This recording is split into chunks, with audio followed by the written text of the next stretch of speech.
I have just focused on Institute of Cost and Accountants of India material, because I know for sure entire paper is going to be crafted from that particular material.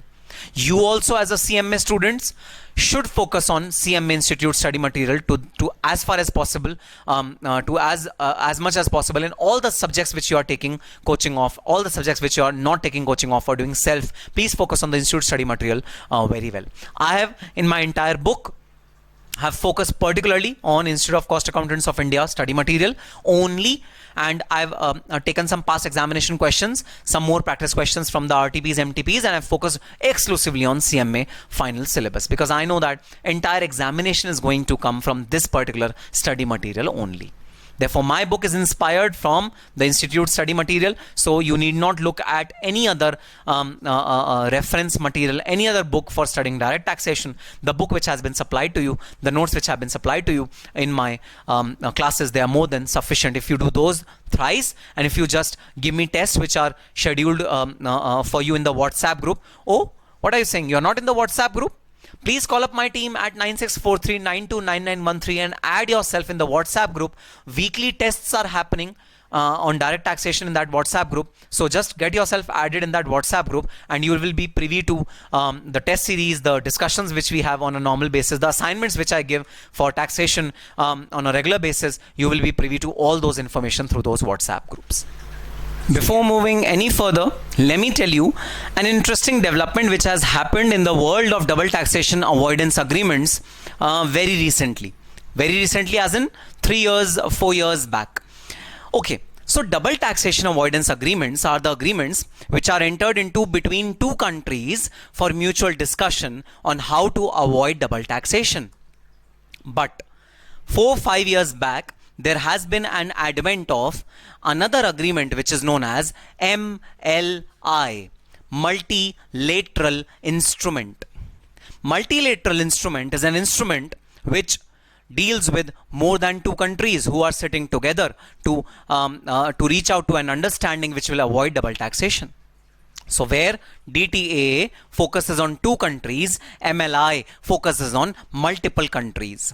So when multiple countries come together, sit on a table and decide on where would the taxing rights go, who would tax, what kind of income, whether resident rule will be applicable on this particular income or source rule will be applicable on this particular income, to decide all these things. When multiple countries come together, it is known as MLI. When two countries come together, it is known as double taxation avoidance agreement. So these are the agreements which are into existence for avoiding double taxation in any situation, in any international transaction. Now, sir, you've been using this word many times. Double taxation, double taxation, double taxation, double taxation, double taxation. Sir, what are the kinds of double taxation? How does double taxation happen? What are the sources of double taxation? So, I've already discussed one kind of double taxation with you, which is the juridical double taxation, which is the jurisdictional double taxation. I'll reiterate my example for benefit of all of you. Mr. Raju, owner of Sarvana Bhavan, having multiple outlets of Sarvana Bhavan in India as well as in US. Now the outlets which are there in India, of course, Indian government will collect revenue, will collect taxes on the profits which are earned by the Indian outlets. But who will collect the taxes on the outlets which are there in United States of America?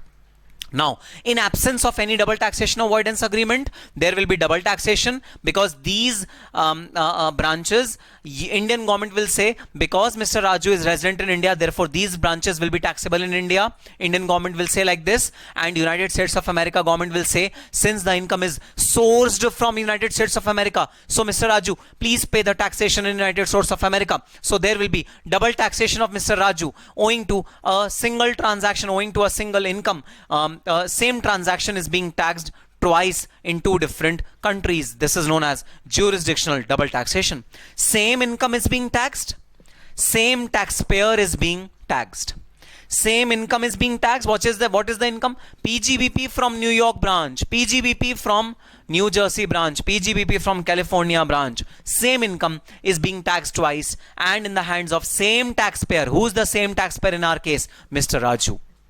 Mr. Raju is paying taxation on same income in two countries. This is known as juridical double taxation, also known as jurisdictional double taxation. Juridical double taxation or jurisdictional double taxation. Treaty will focus on this type of double taxation more. Then second kind of double taxation, which is again prevalent in the country, is economic double taxation. Now, so what is economic double taxation? I'll give you an example. Okay, so economic double taxation means, I have to rub the board to explain you economic double taxation. I need some space. Okay. Okay. Now, economic double taxation means, this is India, this is United States of America.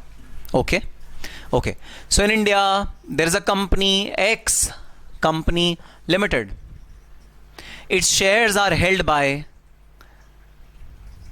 Mr. Rolf.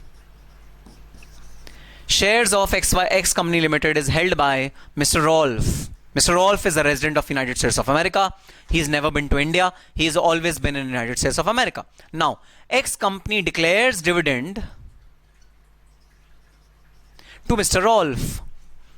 Now, suppose there is a law in the Indian country that on dividend, the company is required to pay tax and the dividend will be exempt in hands of the shareholder. Suppose, I'm giving an example. You know, law has changed in the current year, law has changed. This is no more the law in India, but I'm giving you an example. It's an hypothetical example. Suppose in India, there's a law that on dividends, company is required to deduct tax at source, which will be in the form of DDT, dividend distribution tax, and the dividend will be exempt in hands of shareholders. Of course, the law cannot state that we will tax dividend in hands of company as well as in the hands of shareholder. Law cannot state that. So in India, there is a law that company will pay taxes on the dividend and the shareholder will be exempt from paying any tax from dividend. However, in the United States of America, the law is that in hands of company, the dividend is exempt, but in hands of the shareholder, the dividend is taxable. Reverse law is there in United States of America. Now what will happen? On the dividend which is distributed by X company to Mr. Rolf, first time taxation will happen in the hands of X company according to Indian laws. The Indian company will be required to pay dividend distribution tax on the dividend distribution to Mr. Rolf. On the second hand, again taxation will happen in hands of Mr. Rolf on the same income. What is the same income? Or a dividend income. Dividend income, the same income. X company is paying taxes by way of DDT, dividend distribution tax, and Mr. Rolf is paying taxation through dividend. He is paying taxation on dividend. So Mr. Rolf is paying taxation on dividend. X company is paying taxation in the form of DDT. Therefore, there will be double taxation on the same source of income. In this situation, dividend is being taxed in hands of shareholder in the United States of America. The dividend is being taxed in hands of company in India. This is known as economic double taxation. Please read. Same income. Yes, dividend income. Different taxpayers are paying tax on the same income. That is how economic double taxation works. So, juridical double taxation, same income, same taxpayer. Mr. Raju earning income of PGBP from New Jersey branch. Same income, same taxpayer paying income tax in India, also paying income tax in US. Economic double taxation, same income is same, but there are different taxpayers who are paying tax on the same income. Dividend income, first taxable in hands of X company, secondly taxable in hands of Rolf. So same income, double taxpayer. Treaties do not generally deal with economic double taxation. Treaties are more likely to deal with juridical double taxation. Treaties do not deal with economic double taxation in a very proper manner, in a very detailed manner. Yes, that is how treaty are not addressing economic double taxation. Treaties are primarily addressing juridical double taxation only. So these are two types of double taxation which are existing in our tax treaties, which are existing in our double taxation avoidance agreement. Now, let us move on to our two basic concepts of international taxation. Then we'll be moving upon on our theoretical portion from our book, The two topics which we are going to study now are tax havens. Topic number 1, tax havens. Topic number 2, CFC. CFC, Controlled Foreign Corporation. So let's talk about tax haven. Okay. You must have heard the name of Mauritius, the name of Bermuda Triangle, the name of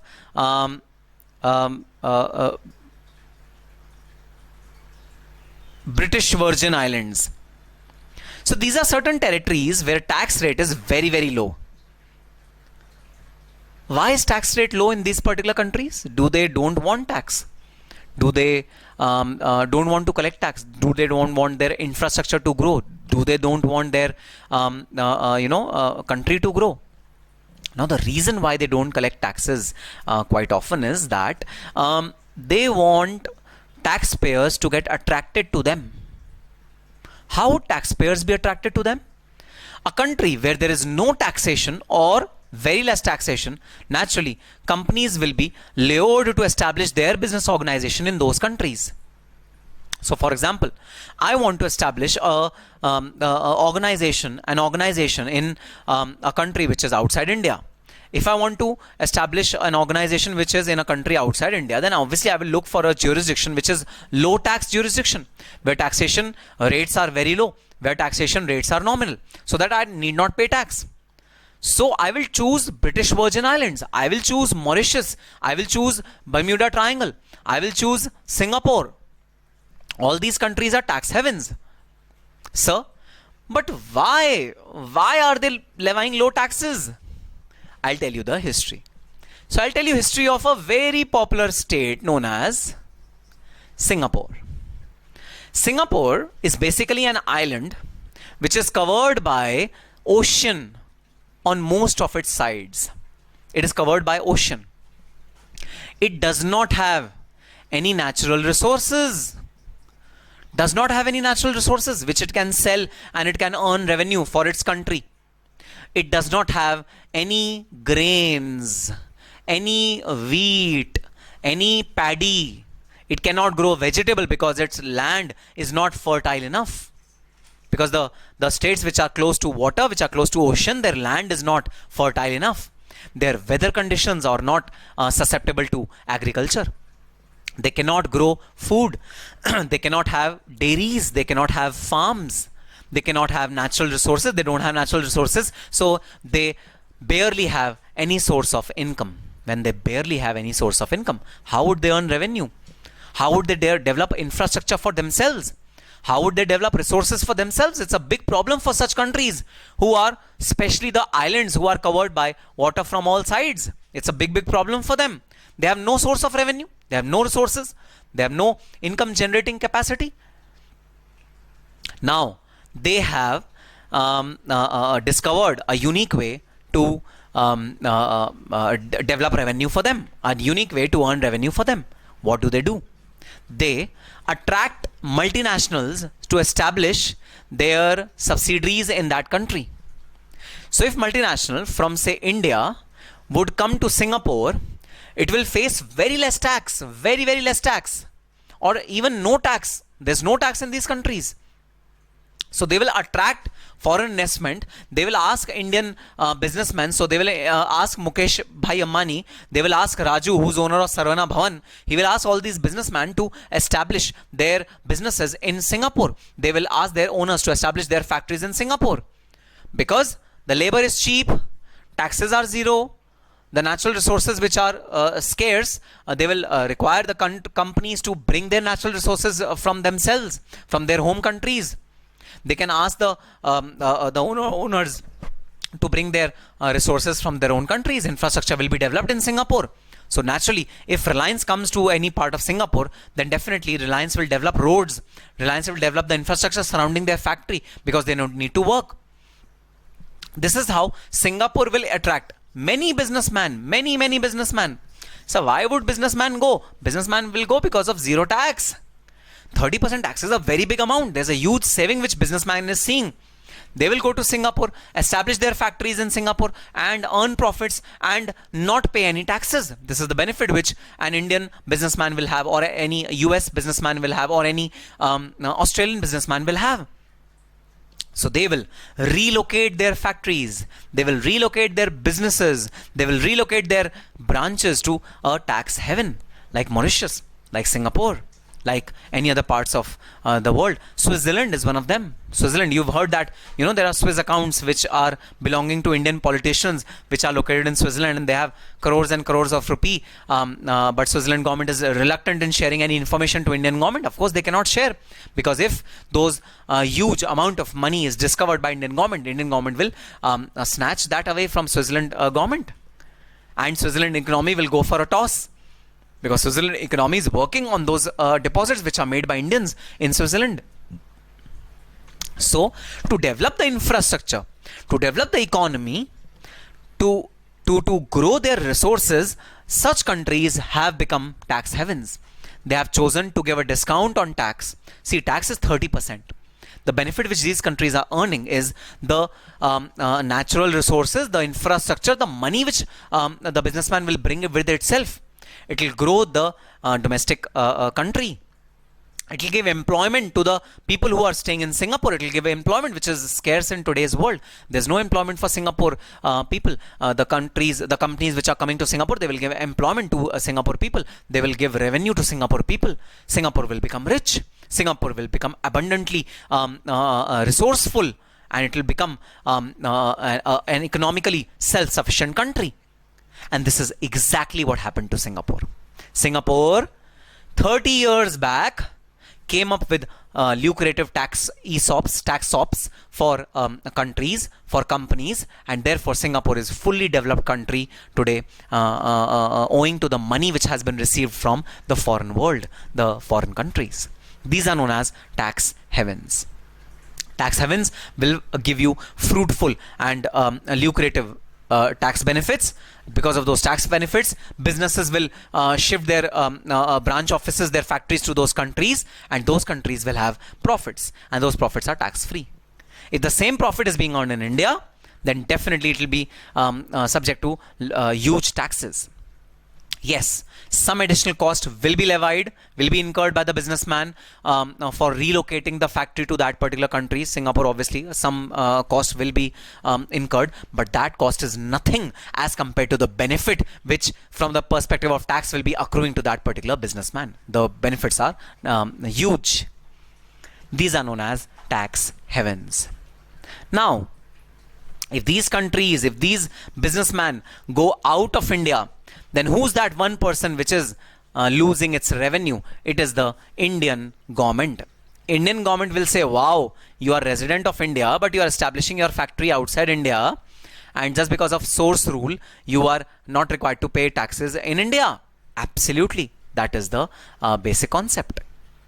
In the treaty between India and Singapore, the treaty will say that the PGBP income will be taxed on source-based rule. Therefore, it will be taxed only in Singapore. India will not be eligible to tax the profits which are accruing in Singapore of an Indian resident. Indian government will not be eligible for those taxes. Yes, this will happen. And this is how it happens. And this is why tax havens are very, very popular.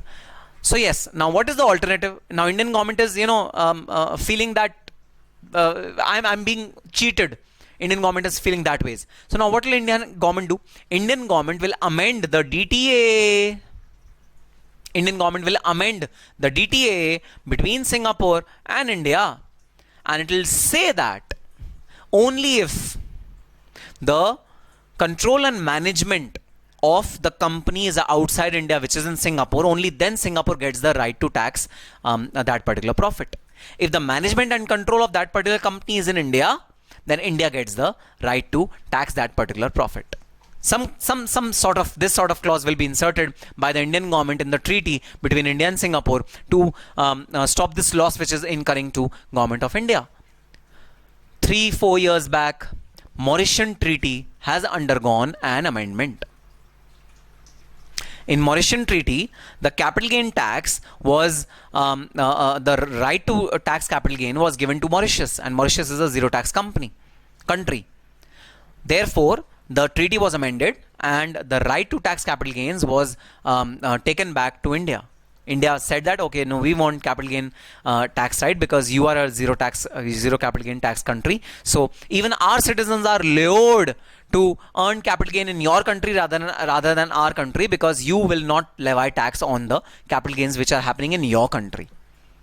I'll give you a very small example, okay, very small example. Let's look at one example of this capital gains, and it will be really interesting to you to understand this concept in a very, very easy manner. Okay, okay, sir. Okay, so this is United States of America, this is India. India has a company called X Limited. Okay, shares of X Limited are held by a US resident, Mr. Joseph. Mr. Joseph holds the shares of X Limited.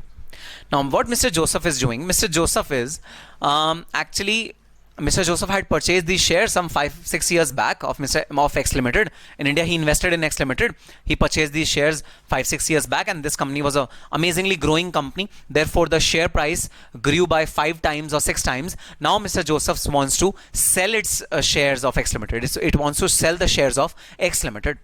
Now, US government is saying that obviously since you are resident of India, a resident of USA, you should pay tax in USA.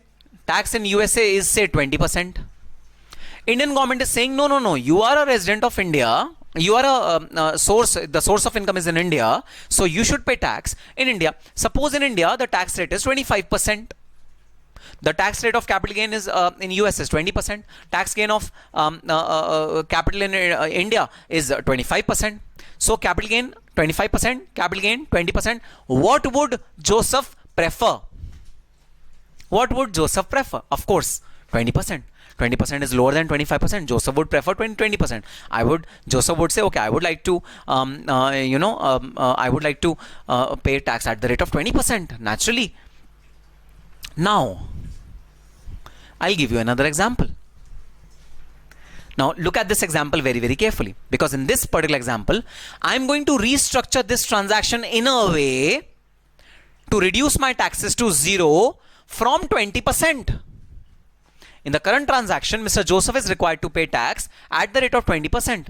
Suppose DTA also says this, that according to DTA, Double Taxation Avoidance Agreement, the resident rule is applicable. Whosoever is the resident of that particular country, the resident is eligible, the country in which that particular person is resident is eligible to charge taxes. So Mr. Joseph has to pay taxes at 20% to US government, not to Indian government. Now, let's restructure this transaction in a way to reduce our tax burden to 0. I will reduce the tax burden to 0. 0. Yes, let's see how. United States of America. Mr. Joseph. In India, there is a company called X Limited. Mr. Joseph wants to buy shares of X Limited. 5-6 years back he wanted to buy it, now he wants to sell. Now while he bought the shares 5-6 years back of X Limited, what he did was he invested money in a Mauritian country. He created a company in Mauritius, a fake company. He created a company in Mauritius. Joseph invested money in Mauritius, and Mauritian company invested money in X Limited. This is known as a step subsidiary. So Joseph invested money in Mauritian company invested money in X Limited. This is the transaction. Now, what happened was, Mr. Joseph, after 5 years, when the value of X Limited shares has grown 5-6 times, he wants to sell off shares of X Limited. So what Mr. Joseph does is, Mr. Joseph, who holds the shares of Mauritian company, sells these shares, which is held by Mauritian company. It is indirectly held by Joseph. Indirectly held by Joseph, but directly held by Mauritian company. So Mr. Joseph sold these shares of X Limited to whomsoever, earning a capital gain. Right? Now capital gain is being earned by whom? Joseph or Mauritian company? Mauritian company. But you and me know for sure Mauritian company is fake. Mauritian company is just a shell. The real owner of Mauritian company is Mr. Joseph only. We know that fact. But on papers, what is it said? On papers, Mauritian company is the person who's earning capital gain. Is Mr. Joseph earning capital gain? No. Is US government involved? No. Which government is involved? Mauritian government is involved. Mauritian government is involved. Mauritius is selling shares. Mauritian company is selling shares of X Limited. Mr. Joseph is not selling shares of X Limited because Mr. Joseph do not hold shares of X Limited. How can Mr. Joseph sell shares of X Limited when he doesn't hold shares of X Limited? So who's holding shares of X Limited?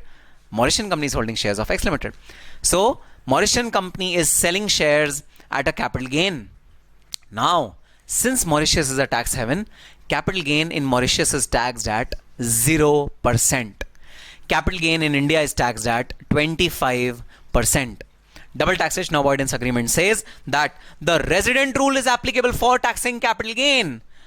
Who is the revenue earner? Mauritian company. This we know that Mauritian company is just a shell company. It's not substance. It's not a substantive company. Mr. Joseph is the indirect holder, but on papers, what is it? Mauritian company is the real company. Now, who is the person earning capital gains? Mauritian company. Where is Mauritian company resident in? Singapore. What is the tax rate of Singapore? 0%. How much tax rate will be paid on this Singapore? 0%. India is not liable to pay taxes. India is not liable to charge taxes. Mauritian company is required to charge taxes, and Mauritian company is charging tax at the rate of 0%. Whatever capital gain Mauritian company will earn, it will send it to Mr. Joseph as dividends or as any other cash repatriation technique. And Mr. Joseph earned capital gains without paying even a single penny of tax. How does this entire transaction work? Because of presence of a tax haven in between. This is how. If you structure your transaction in a smart way, in an intelligent way, you can avoid payment of taxes through tax havens. If we have multiple layers of companies in between, one of the layer is belonging to a tax haven country, then definitely you are going to save a lot of taxes. This is an unethical way of saving taxes. Undoubtedly, it is as per law. You are, following law, but in essence, you are doing something unethical. Because everyone knows that this is a shell company. This doesn't have any substance. It doesn't have any substance. And a country which does not have any substance, a company which does not have any substance, should that company be allowed to hold shares or to earn capital gains and to claim that I'm not earning any capital gain tax, I'm not paying any capital gain tax? Answer is no. But so be it. You are using a tax haven to save the entire profits, entire taxes. If you were in a linear or a lean transaction, the real transaction, if you would have in this situation, you would have required to pay 20% tax. Since you introduce Mauritian company in between, you are required to pay 0% tax in Mauritius on capital gains. This is the benefit of tax havens. And what is the benefit of tax? This is the benefit of tax haven to the taxpayer. What is the benefit of a tax haven? The benefit is Mr. Joseph is creating a company, introducing money in that company. That company is introducing money to India. So indirectly, Mauritian government is getting hold of certain reserves. Those reserves are definitely directed to India, but then dividends will come up to Mauritian company, and then Mauritian company will have those dividend reserves as well. So economic activity in a particular country will be flourished by these transactions. The tax haven will have economic introduction of economic activities. That is the benefit which tax havens earn. Yes, tax havens are at a loss because they are not earning any tax, but they are okay with that loss. They say, okay, I'm okay with that loss. Till the time I'm earning resources, till the time people are investing in my country, I'm okay with bearing loss of tax. I don't want to earn any tax. So this is the planning which tax haven facilitate. So what are the features of tax haven? No or nominal tax. There's no tax, there's nominal tax. Secondly, lack of transparency. So the tax laws which are there in tax havens, they are not transparent. So they might have different tax laws for their residents. They might have different tax laws for non-residents. They might have different treaty benefits for different people who are residing in different countries. There is a lack of transparency in their laws. Their laws are not clear. They're not concise. They're biased. They have biased laws. Because if they are earning more profit from a particular country, they will offer more tax benefits to them. If they are earning less profit from a particular company, they'll offer less tax to them. This is how they distinguish. This is how they create partiality. Next, no local presence. So this is the worst part of tax haven. There is no local presence which is required. This Mauritian company, this company is just a shell company. There's nothing in that company. There's just a room which is taken on hire, and that room states the name of the company. That's it. There is no substance in that particular company. Mr. Joseph has not visited Mauritius ever in his lifetime. Mr. Joseph has never visited Mauritius. There was a lawyer in Mauritius.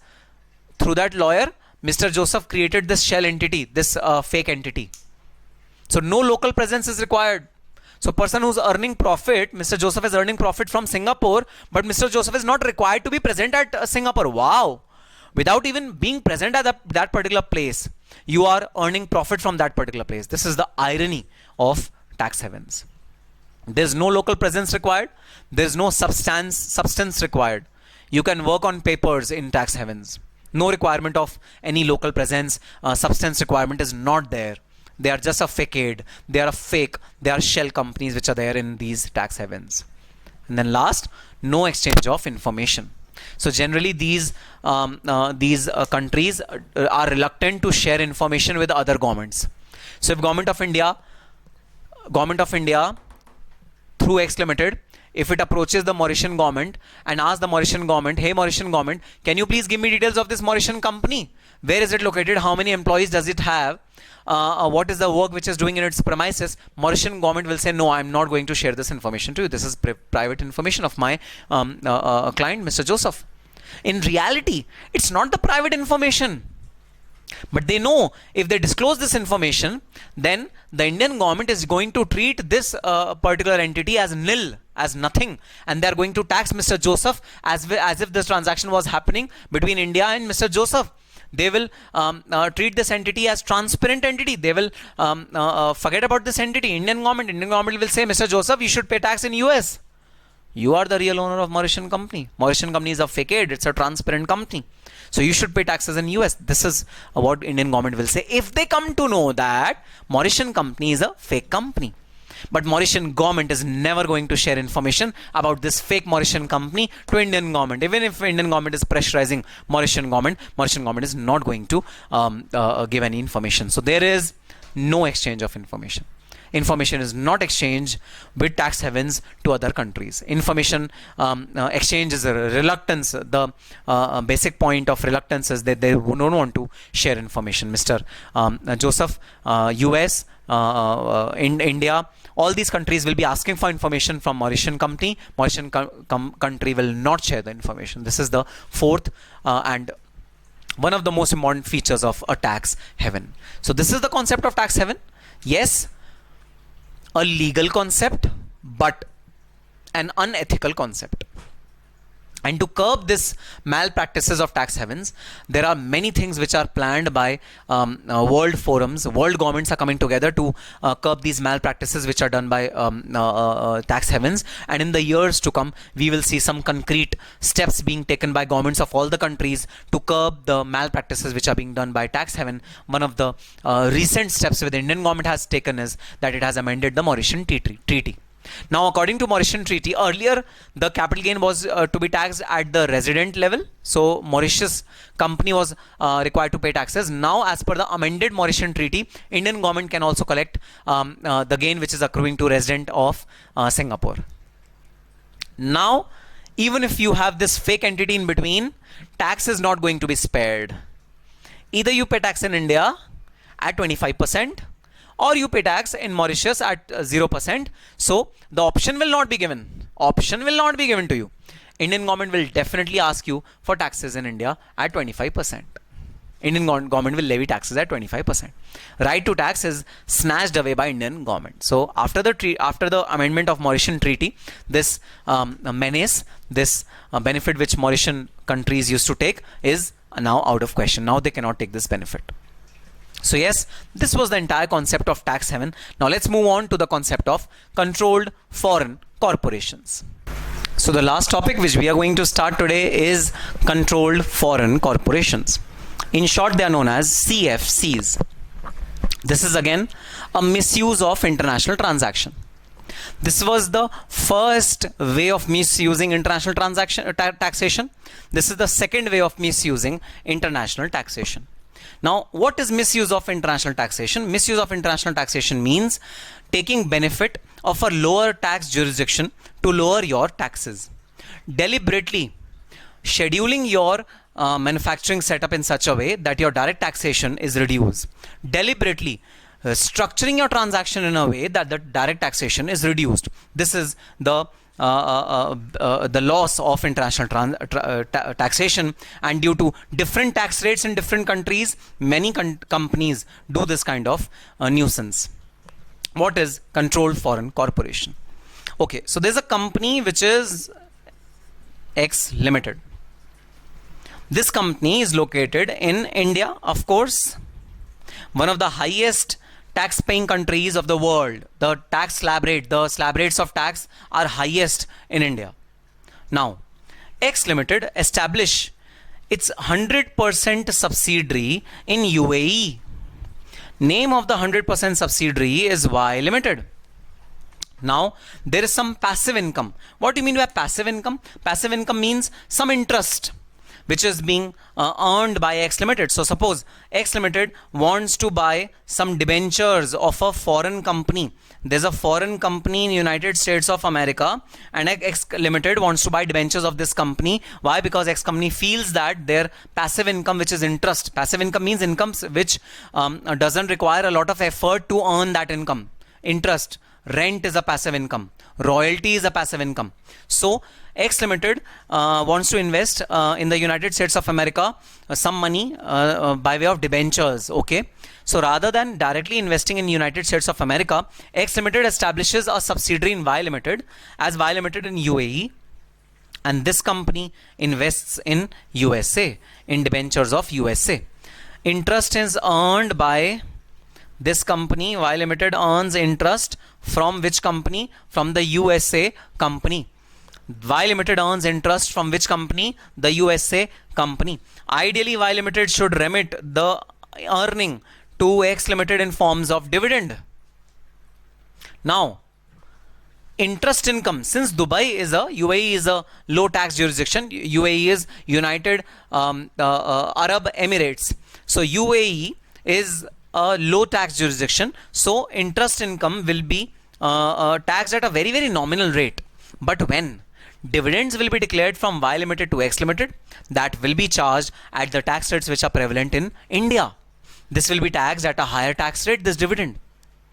So ultimately, whether X Limited would have earned interest directly from US, or now if it had routed its transaction through UAE, there is no tax benefit which is accruing to X Limited.